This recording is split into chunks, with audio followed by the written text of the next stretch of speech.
UG NEP third semester का chemistry का major paper इस साल किस तरह से आया था, क्या कुछ क्वेश्चन पूछे गए थे, आज डिस्कस करेंगे हम। सेक्शन ए में जो 16 मार्क्स थे उसमें पहला क्वेश्चन पूछा गया था, why do transition elements show variable oxidation state. दूसरा था, what is the magnetic momentum of V2 plus and Fe3 plus.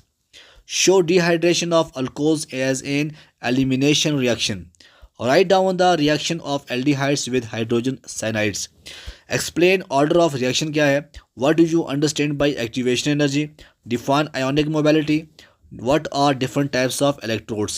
ये थे सेक्शन ए से 8 क्वेश्चन। उसके बाद बच्चों आया था सेक्शन बी। सेक्शन बी में 10-10 मार्क्स का एक क्वेश्चन था। आर में था ऑप्शन आर बी आपके पास ऑप्शन था, how do copper and chromium show anomalous electronic configuration, या फिर what is the difference between D transaction and charge transfer transaction क्या है।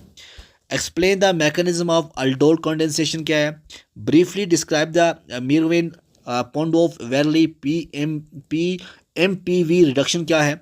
State the Arrhenius equations and explain its significance in chemical kinetic और define catalysis and describe the mechanism of action of catalyst. पांचवा था, what is electrode potential and EMF क्या है, और briefly describe electrochemical series what is significance. उसके बाद हम देखेंगे लॉन्ग क्वेश्चन में लॉन्ग सेक्शन में क्या थे। 22 मार्क्स का एक क्वेश्चन था, describe the structure of sodium nitroprusside and explain the coordination environment of the central metal ion.